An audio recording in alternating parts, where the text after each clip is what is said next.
1937, a chocolate factory in Pennsylvania. A chemist is reading 4 requirements from the U.S. Army.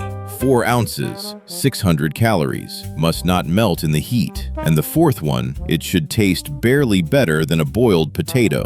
That is not a joke. That is a specification, signed by an officer. 7 years later, that bar is sitting in a jacket pocket in France. The jacket belongs to Ray. He is 20, a private, on $50 a month. Today, you live his day, and I open his payslip. Richer than you or poorer? You answer at the end, and I will hold you to it. You wake before first light, and your boots are already wet. Rifle, ammunition, spade, blanket, water.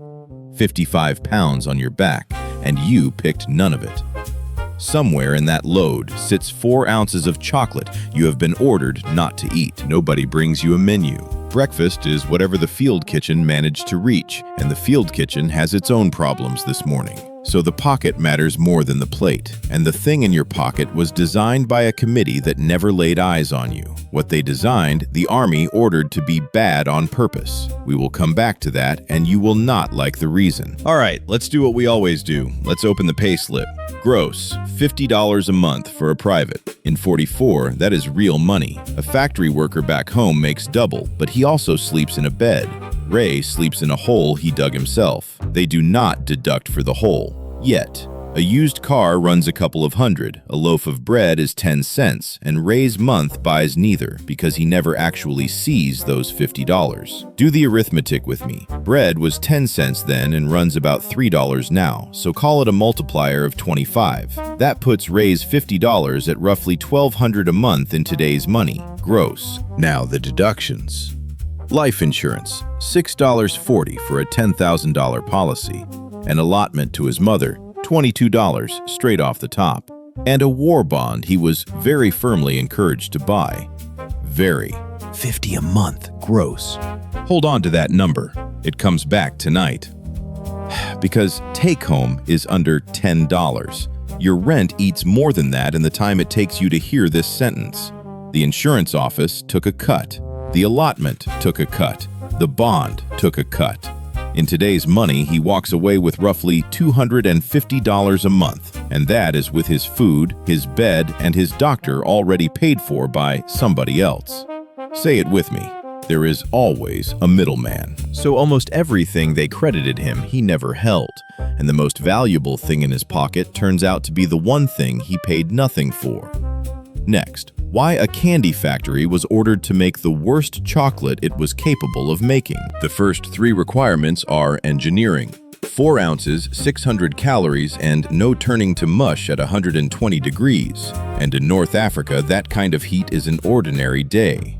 The 4th requirement is psychology, and that is the one everybody remembers. Think for a second about what the Army is actually asking for here, because it is nothing you would ever ask for. Not make it delicious, make it keep a man alive, and make it boring to eat. A soldier with tasty chocolate eats it the first day. A soldier with boring chocolate still has it at the end of the week. And the end of the week is what decides whether he walks out or gets carried. So the chemists did something nobody in that building had ever done. They ruined chocolate deliberately.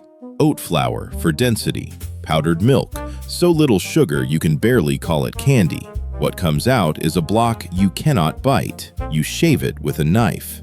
And notice this. That block cost Ray nothing, while his whole month after the deductions is under $10. Picture your favorite chocolate bar. And now, picture your dentist signing off on the recipe. Ray shaves his into a canteen cup of boiling water and calls it cocoa. He is being generous. 3 bars a day is the entire survival plan. 1,800 calories for a man who just walked 20 miles carrying his own house. Now back to his pocket.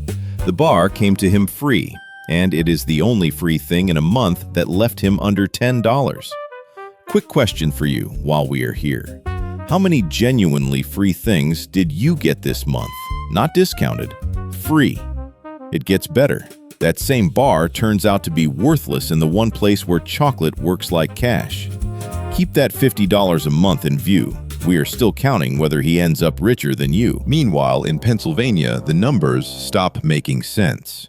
Guess how many of these bars the plant is turning out at peak in a single week. Whatever number you just picked, go higher. Around 24 million a week and close to 3 billion by the end of the war. A company that spent its whole life making chocolate people wanted is now working flat out on chocolate nobody wants to eat. 24 million bars a week, every one of them deliberately unpleasant. No confectioner had ever been handed a brief like that, before or since. And every one of those bars is deliberately unpleasant, because that is what the order said. 3 billion bars pass through the hands of men like Ray, and not one of them costs him a cent. His own month, after all those offices, is under $10. The most expensive thing he touches all year is the thing he is forbidden to enjoy. Have a look at your own week for one of those. Most of us are carrying something we are not allowed to open. Now watch what happens to money. In liberated Europe, nobody trusts the local currency anymore. Paper means nothing. So men trade what they carry. Cigarettes first, then chocolate. A sweet bar buys eggs. It buys wine. It buys a week of somebody washing your shirts for food. Nothing is signed and no rate is announced. One bar is worth a week of another man's work, and everybody knows it without a single piece of paper. Meanwhile, his own month, on paper, is still $50 gross. Guess what one American cigarette goes for in that market? You guessed low. After the war, in occupied Germany, cartons move like gold, and historians still argue about the rates. Real chocolate sits in the same bracket.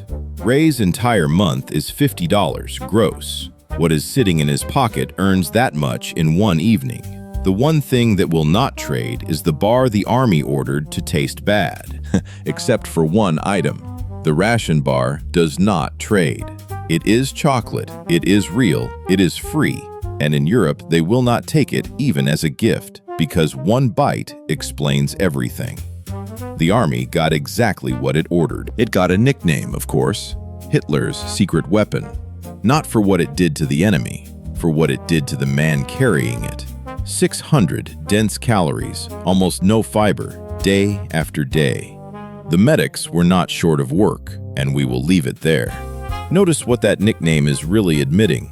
Out of everything in his kit, the only thing that qualified as a joke about the enemy was the food his own side made for him.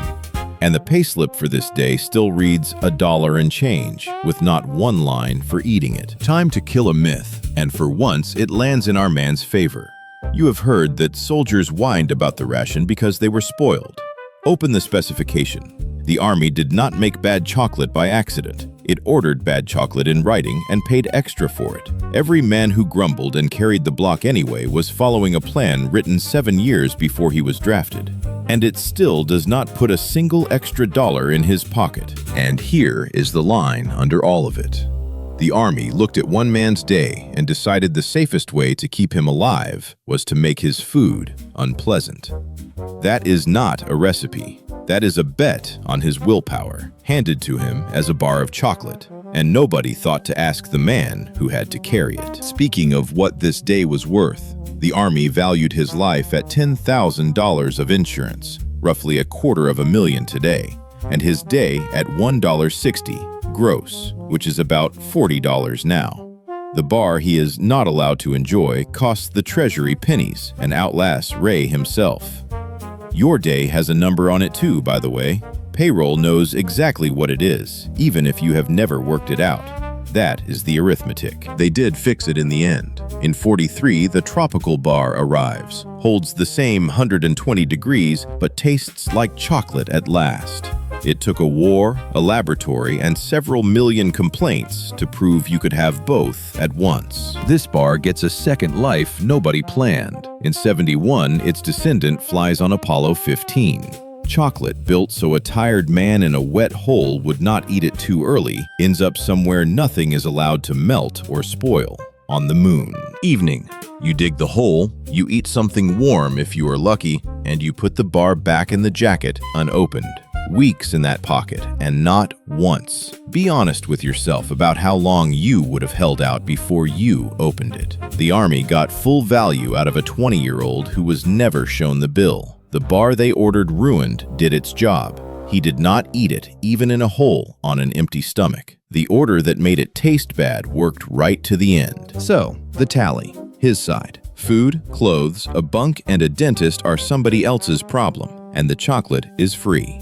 Your side. You choose your own dinner, nobody deducts an allotment to your mother, and no captain writes a specification to stop you enjoying it. And that number I asked you to hold on to? $50 a month, gross, under 10 once the offices are finished. For that, the Army fed him, insured him for $10,000, and engineered his chocolate so it would still be in his pocket on the worst day of his life. Richer than you or poorer? Work it out yourself. The comments are open. Subscribe. It is the one line in this payslip nobody deducts from. And if you liked watching a factory get ordered to make something worse, there is a day on this channel where a man was paid in rice and his wages could rot in his hands. The middleman there wears silk. I read the payslips and I read the comments too.